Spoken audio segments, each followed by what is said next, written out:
Welcome back to another episode of the Brew and Ink podcast.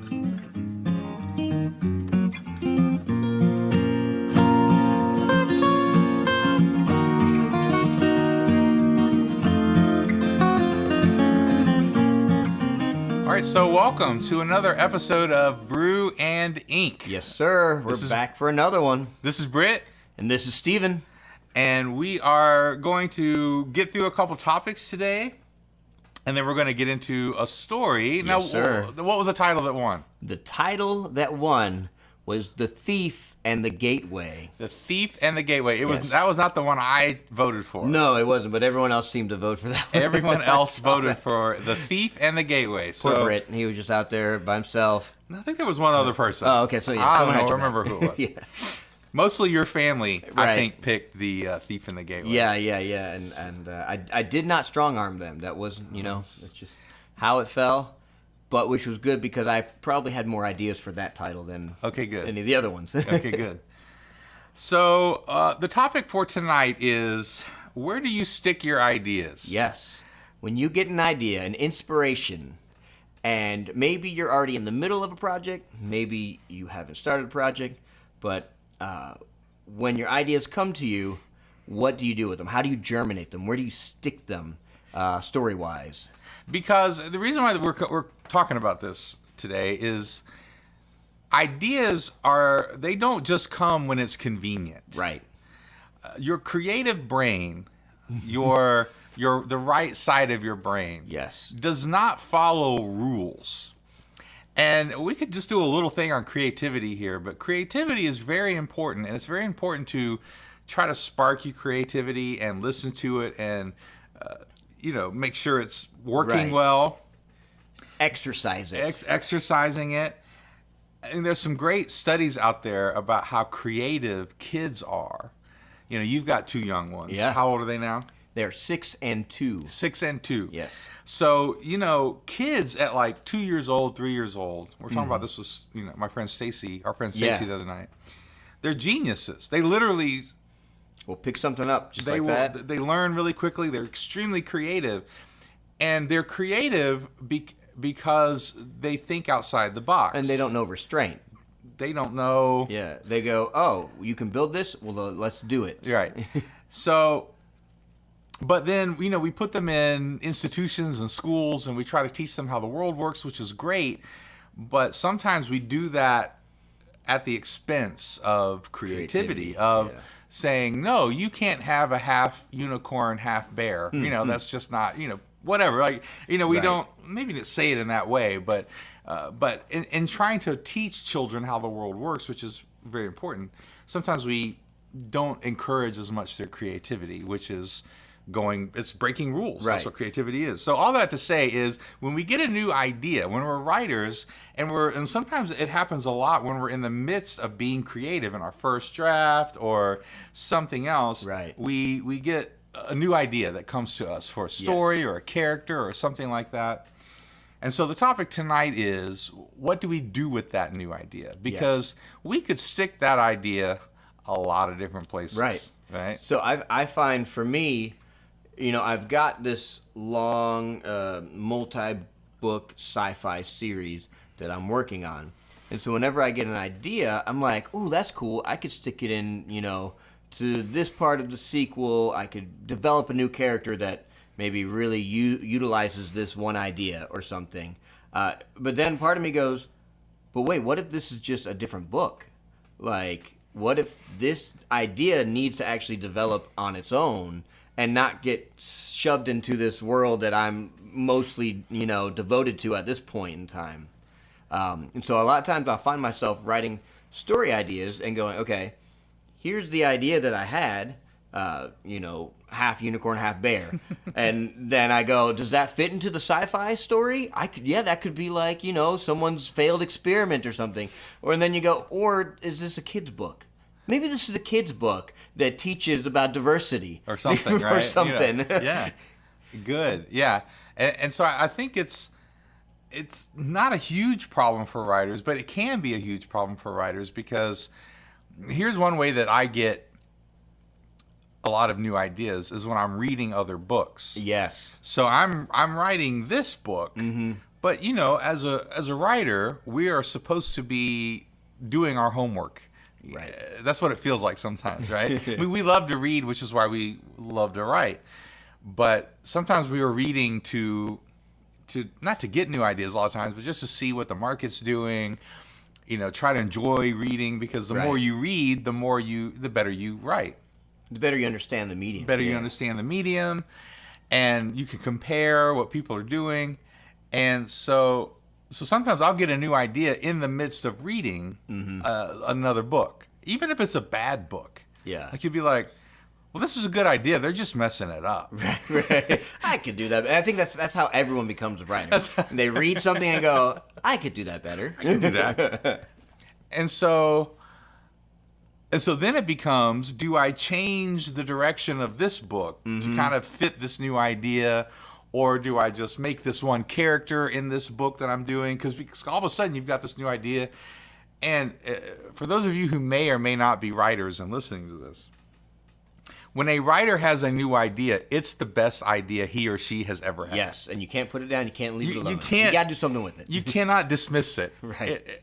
And that's the inconvenience of creativity. When you have this idea, the half bear, half unicorn idea, you are now convinced this is going to sell millions, and you are going to make a movie about it, and this is going to, you can see it on the big screen, and everyone's going to say this is bigger than Harry Potter. And I mean, like that's just what creatives do. Right. You know, and so if you're creative out there and you do that and you feel bad, don't feel bad. We all do it. Yeah. And so you feel like you got to do something with it. And so then it just gets into, where do we stick this idea? Do we, because I think a lot of writers get off track with their current project because they keep trying to put these new ideas in a book that maybe it doesn't fit. Right. You know, but then they realize they don't have time to write 50 books. Right. Right. And so it can become a conundrum for people. So do you have any examples of ideas where you've had to make the decision of where you stick it? Yeah. I'll tell you where to stick it. Yeah, I'll tell you where to. But I have had this idea in the back of my head. I love the parable of the two ships, and I really want to incorporate that into one of my stories. And I've been putting it into the main sci-fi story because I think I could do something separate with it, maybe a novella or something. The parable of two ships. So the parable of two ships is, you have a ship. Yeah. And you know you're using it, and as you go throughout time, pieces need to be replaced. So you replace plankings and stuff like that. But every time you do, you actually keep the parts of the old ship just in storage. Well, eventually comes the day where you've actually replaced all the original pieces with new pieces, but that's still the ship. But then you take all the old pieces and build that into a ship again. And so then the question becomes, which is the original ship? So I've got an idea of I want to do this in a very non-nautical way. Make it about spaceship instead of a whatever. Well, not to give too much away, but to make it about people, a person. And yes, I actually wrote a philosophy paper in college about this. Yes. So what is the self? So I'm struggling with I could just I could do this idea and just make it a character that shows up along the way of the story, or I could really develop it as the main theme behind the story. Right. That's one example. Another one is literally kind of what I was talking about earlier with taking something that I'm like, oh, that would be a great kid's book, like talking animals and all kinds of they're going on an adventure. But at the same time, I'm like, well, I could see how I could, that could just be a planet that they show up to, you know? And and it's real hard when you're writing sci-fi or fantasy. Yep. And you've got multiple worlds or multiple, where you really could just pull anything out and make it a part of that realm. Yeah. When you get an idea and you like it and it's a good idea, you're like, I know how I could tie that in. Of course, it just makes sense. Sure. But you really have to sit yourself down and go, is that going to benefit the story that I'm telling, though? or do I need to just set this aside for now, and or maybe write 2 pages about the idea, Right. and then set it aside. That way, when you come back to it, you go, "That's not the direction I need to go with that." It's and then rework it from there. Yeah. Yeah, I totally agree. It can be a conundrum. The most recent example for me is I was reading a book. I won't say the name of the book, but I was reading the book, and the main character is one of the children of death. Okay. Right. And I've always been, it just sparked an idea. I've always been interested or intrigued by death being a character in a story. Yeah. And Neil Gaiman did it in some of the comic book stuff that he did. And it's been done in some things. And right. Stephen King kind of played with that a little bit. Stephen King played with it a little bit. But I've just always been intrigued with the idea of death being a character, being a person, being a whatever in a story. And not just the all-powerful character, but one that's actually affected by what's going on in the narrative. Or whatever. Yeah. I mean, it could be. It just depends on how you would want to work the story. Yeah. But I'm reading this book, and I'm thinking, again, I just don't really like how they're doing it. Right. Like how this writer is doing it.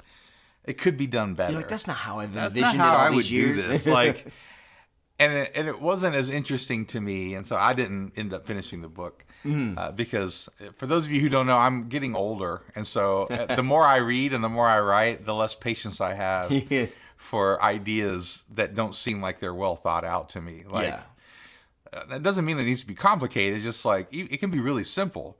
But if it seems like it's convoluted or it's just kind of like droning on and on, I'm like, all right, I'm done. And so, because I know how much work I put into a story, right? I'm like, this person's been published. Like they should have really put some more effort into this. Yeah. How long did it take them to develop this? So, anyway, but I have a series of books about immortals. And so I was like, it would be really interesting if one of these immortals came into contact with death. Yeah. Like, right? And like an immortal and death, like how would that conversation go? Right. Right? Death is like, oh, you're one of those untouchables. Yeah, right? Like he's pissed. Right. Or she, I guess it could be she, right? Yeah. Depending on how you wanted to set Lady it up. Death, and then how does the immortal feel about death? Mm-hmm. Like, this is not something an immortal would readily deal with, because if he or she is old enough. Anyway, just got my mind working about, and it's like, well, this isn't, for me, it was the decision of this idea is too big for me to put into one of the novels right now. Right. I'm going to have to write a whole different book about this, or a short story, or a novella, or a standalone. I'd have to make it something standalone. Just because I like the interplay, and I don't even know how I would end it, because I'm like, I like the conflict. It would almost kind of be a discovery writer kind of project for me, because I'm like, I just would put these characters into a situation and see how they would interact, because it's almost like an immovable object, right?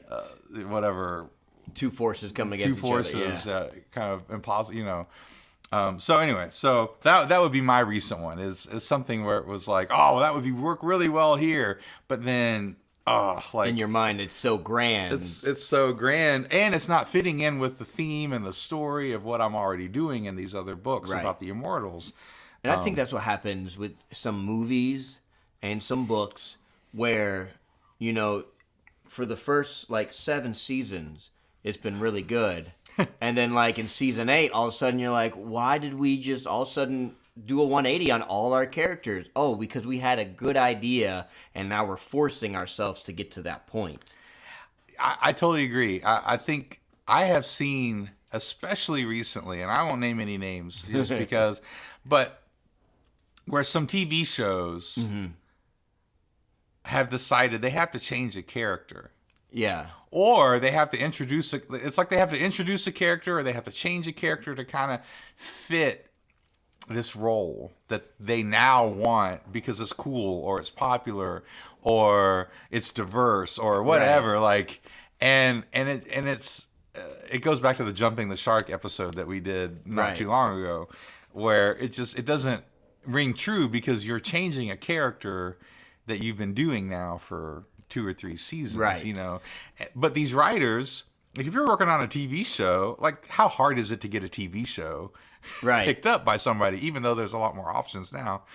But they're thinking, well, I don't have time to get this picked up by some other. I'll just put it in this, you know? Yeah, yeah. I'll just put this kind of episode and sometimes with a TV show, it's a little easier because you can do like a standalone episode and it could be a little different. But, Right. The musical episodes. I mean, musicals. And sometimes that can really work if you do it well. Yeah, I haven't figured out how to get a musical into my story, my books, though. Yeah, we can work on that. Okay, We can we'll work figure on that one out. We'll figure that out.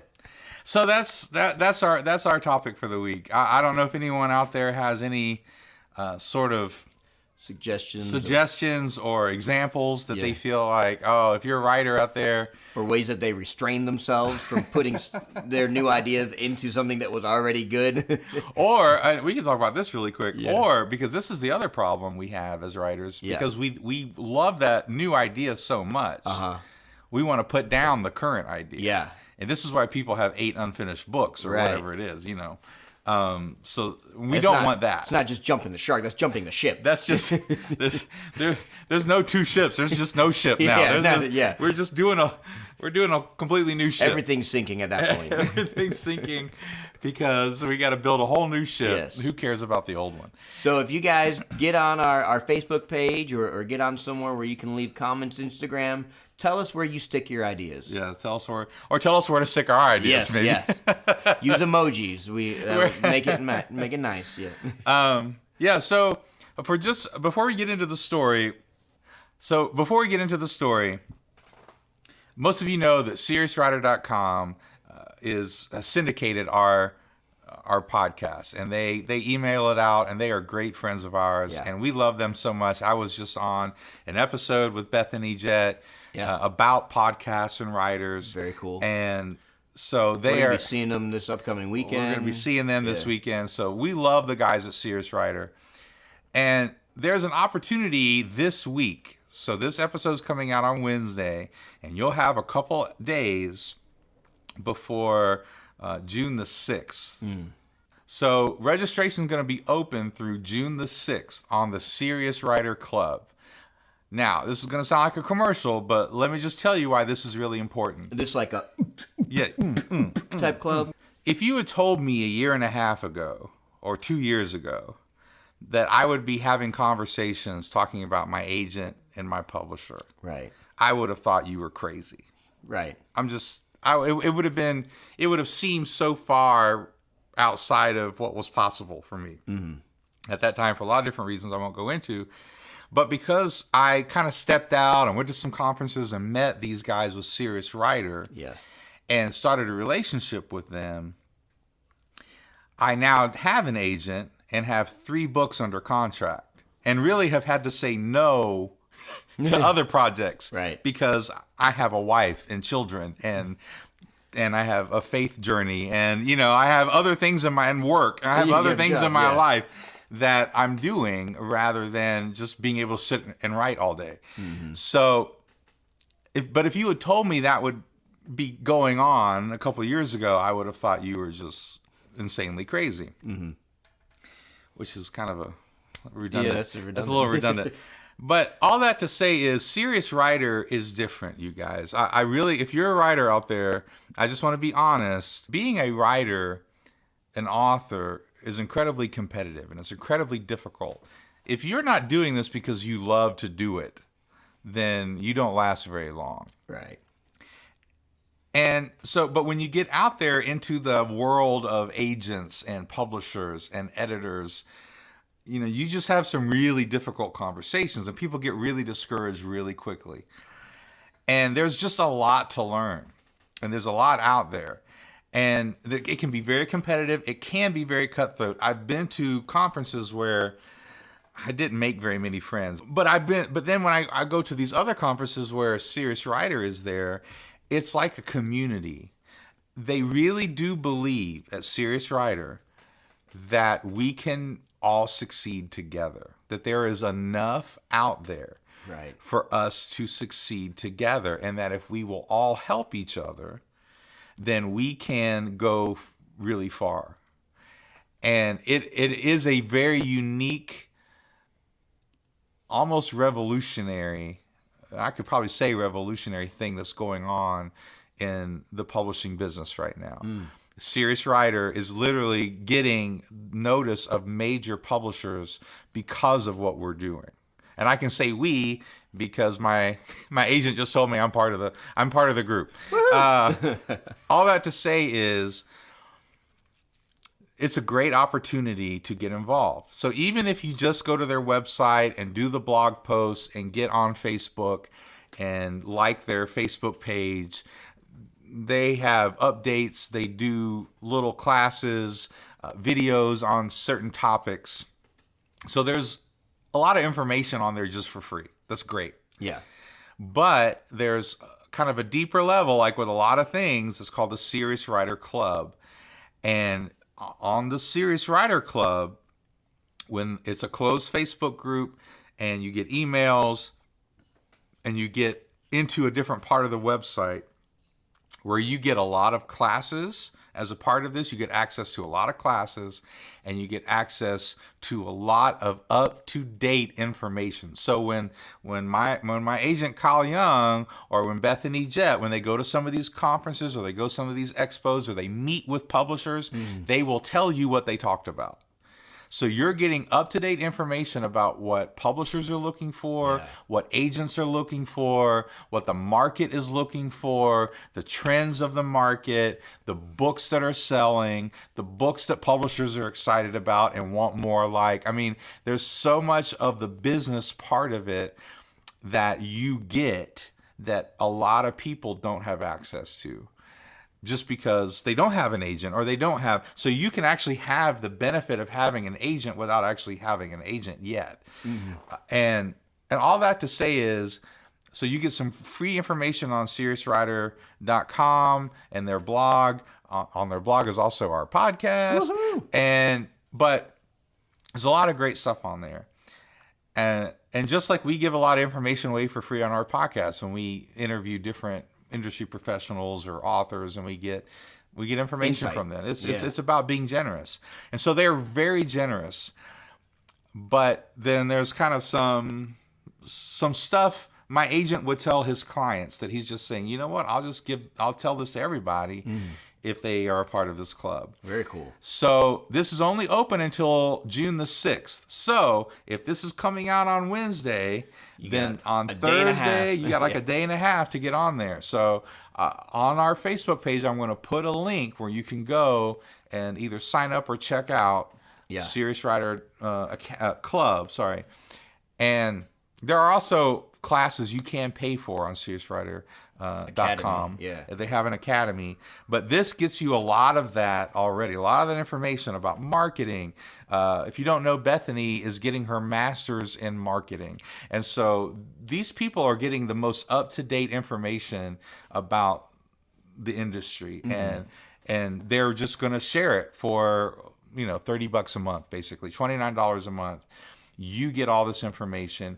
And what's more important, here's what's more important, is you become part of a community of people beyond just the Serious Writer people like my agent and Bethany and Michelle and Victoria and some other people who are amazing people. But you also get to be part of a community of people who are always going to encourage you, going to tell you to keep going. And a lot of you guys out there, if you're an author, you don't have a writing group. You don't have somebody like I have with Steven and some of my friends. Like, you don't have that. So anyway, we're going to put that link on there. I probably took too long to say all that, but I just wanted to let everybody know about that, give a little plug for my friends and really for me, because again, major publishers are taking notice of the fact that these people are building a community of successful people. Yeah. That people coming through Serious Writer know how to write, they know how to do business, they know how to market, and they are really paying attention to what's going on right now. So I'm just saying it's a great opportunity because registration is going to close on Thursday, and then they're not going to open again for 3 months because there's going to be some special things going on in those 3 months. Yeah, so go and sign up, and I think at this point we don't need to run our Serious Writer promo bumper. But yes, they're awesome group of people. I've met with them a few times at different conferences, and they've come into town a couple times, and they really are. They're all about educating people to be better writers. They are better marketers, better industry professionals themselves. Learn about the business of marketing and the business of the industry, because it is a business. If you really want to get in and make money, you have to learn about the business. Okay, so now on to the story. The story. And I think you're going to be tickled with the direction I took this. I stayed in the same vein. This mini season 4 is kind of more like season 3.5. Okay, right? it is. Very true. We get to see a story from Mr. Aaron Betts' point of view. Nice. So we're going to jump into that. It's The Thief and the Gateway.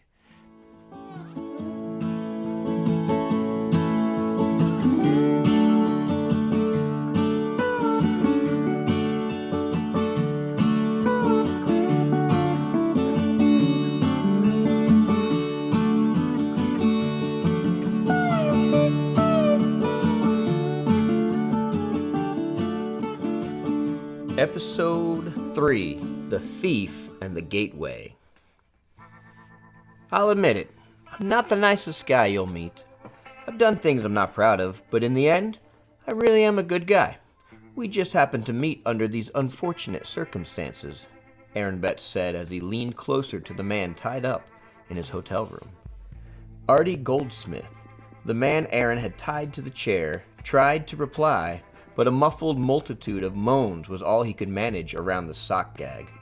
It really was an effective technique. One sock balled up and shoved in the mouth, the other sock tied around the head to hold the first in place. Look, we both want the same thing, which is to get out of here. And like I said, I really am a good guy, so I don't want to see any harm come to you. But if you don't cooperate with me, I may have to use more drastic measures. Aaron pulled out a long metal pick, placing it under Artie's fingernail, pressing just hard enough to get the point across. This usually did the trick. Got him the desired results without having to use it. Yep, Artie had wet his pants. The warm liquid soaked down his pant leg and into the hotel room chair. Now it was time for the ask portion of this transaction. Now, where is the case? The one that holds a large number of gems and diamonds that you were trying to sell to a local buyer? What happened? Your price was too high? Too many occlusions and imperfections in your stones? Well, I've got good news for you. I know some people who will buy stones like that. Only, I'm going to be the one selling them. Again, Mr. Goldsmith tried to speak, but the gag was still working. Aaron flicked the long pick up, scraping against the nail as he went. Then, using the serrated edge, he cut the sock gag loose.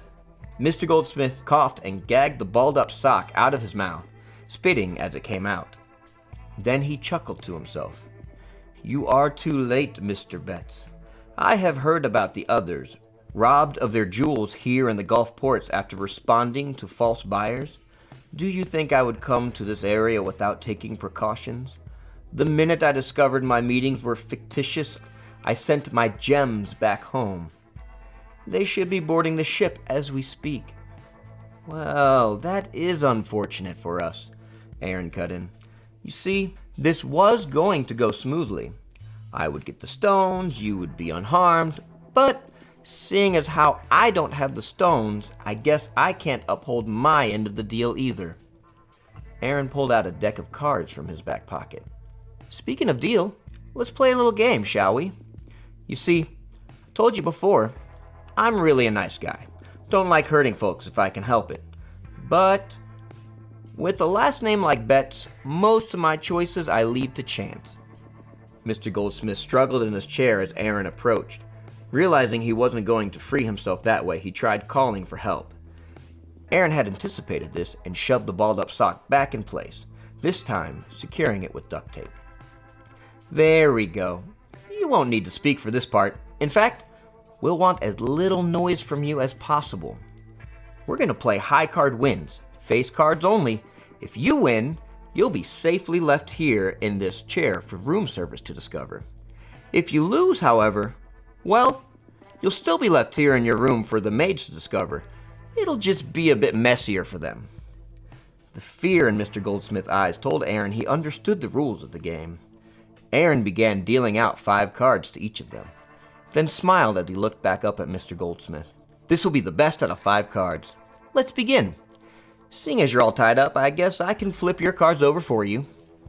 Aaron flipped the first 2 cards, revealing a queen for himself and an ace for Mr. Goldsmith, who sighed with relief. With mock cheer, Aaron said, "Lucky for you! Round 2, here we go!" Without hesitation, Aaron flipped the next 2 cards. This time, it was a Jack of Spades for Artie and a King of Hearts for Aaron. Artie Goldsmith began hyperventilating, a panic attack beginning to set in as he anticipated what might happen next. "Relax, it's just the first miss, nothing major. We're still tied at this point." While Aaron verbally soothed Mr. Goldsmith, he calmly reached for Artie's hand and in one smooth motion shoved in the metal pick, popping off the fingernail of his right index finger. Artie's eyes bulged from his head and he gagged as he tried crying out in pain. Blood now flowed over Artie's pants, mixing with his piss from earlier. "There, that's it. Not too bad, right? Okay, you ready for the next round?" Flipping them over, Aaron had a Jack and Artie a Queen of Hearts. Mr. Goldsmith blubbered with relief. In his most pompous voice, Aaron announced, "The Queen has saved you! You should be grateful to her!" He gesticulated with the pick in the air, punctuating each word. "Next!" Though he got a queen again, the next 2 cards did not play in Mr. Goldsmith's favor. Aaron's card was a king. "Sorry, Queenie, the king has made his decree known." This time, Aaron punctuated his decree with the pick slammed into Mr. Goldsmith's right knee. Mr. Goldsmith buckled, kicking wildly against his restraint, which in turn drove the pick in deeper and at odd angles. Tears were streaming down his face, but rage was smeared across his visage. Aaron just sighed. "Well, looks like we're tied again. You know what, though? I'm a betting man, or my name's not Aaron Betts. I bet you'd rather give up your passage on the ship with all the jewels than lose your life to the flip of the next cards. What do you say we make a deal? You give me your tickets, and I don't do whatever is going to happen on the next flip." Mind you, the last person who didn't take this bet was nicknamed One-Eyed Jack in his obituaries. Mr. Goldsmith shook his head vehemently that he was willing to take the deal. Removing the gag, Aaron pointed the pick at him. "You scream, I cut your tongue out. Now, where are the tickets?" "In my suitcase, you bastard. You won't get away with this. You won't even make it in time to board the ship." With tickets in hand, Aaron gagged Artie Goldsmith one last time and flipped over the last 2 cards. Aaron had won, ace high. "Looks like you made the right bet. Now, if you'll excuse me, I've got a ship to catch. Ooh, and it's a fancy cruise, too." Aaron left as fast as he could without looking suspicious, got a lift to the waterfront where the cruise ships were loading, and booked it for the boarding gateway. With some smooth talking, he explained why he had tickets under someone else's name, and then proceeded up the gangway to find his new stash of jewels and then cruise like a king. His plan was to disappear somewhere in the Caribbean, get some cash by selling a couple stones, and live low for a while. There would be plenty of opportunities waiting for him at the next port. Until then, he would live it up on the cruise. First, he needed to find a sucker he could scam some cash from.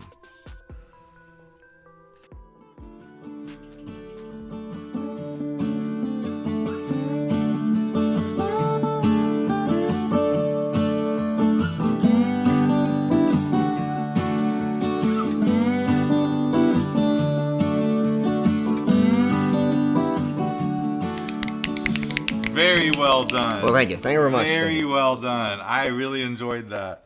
It was nice and dark, which, I like, and just like the Guinness I'm drinking. Mm-hmm.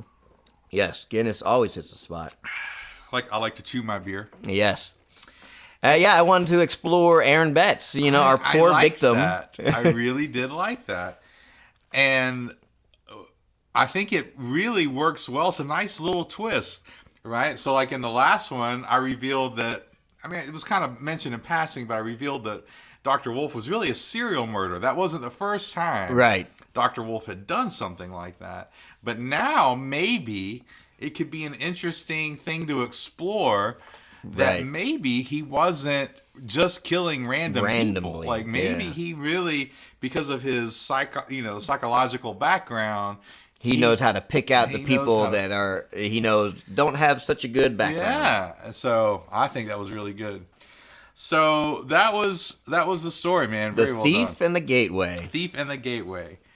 So now we will come at you with 3 more titles for the last episode of this mini season, and then we're going to jump into something that we are really excited about, and it's still developing in process. We're both organized pantsers, really. Like we write by the seat of our pants, but with some sort of an outline.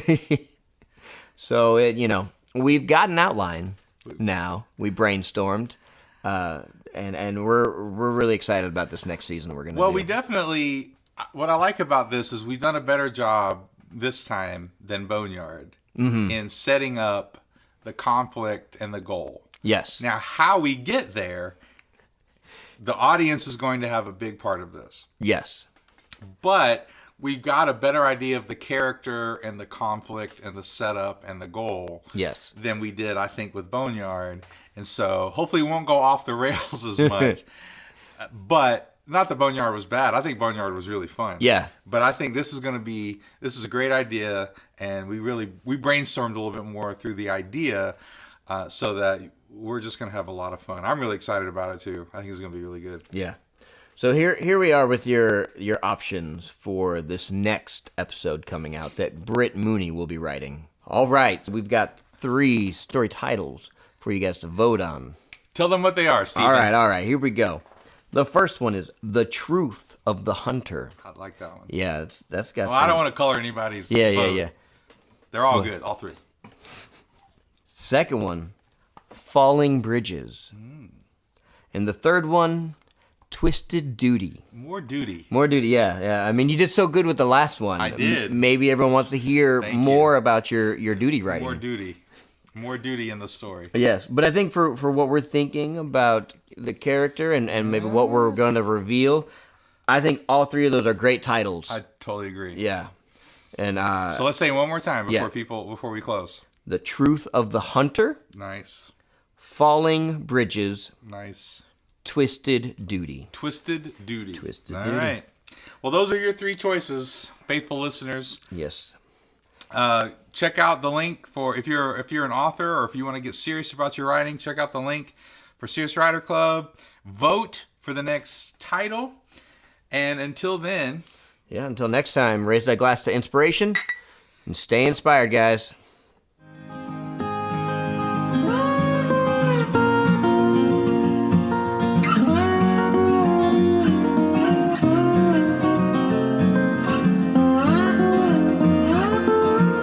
I'll tell you where to stick it. That's not the direction I need to go with that. Let's play a little game, shall we? I've always been interested, said as he leaned closer to the man tied up in his hotel room. I've always been intrigued. Where you really could just pull anything out and make it a part of that fantasy. I really did like that.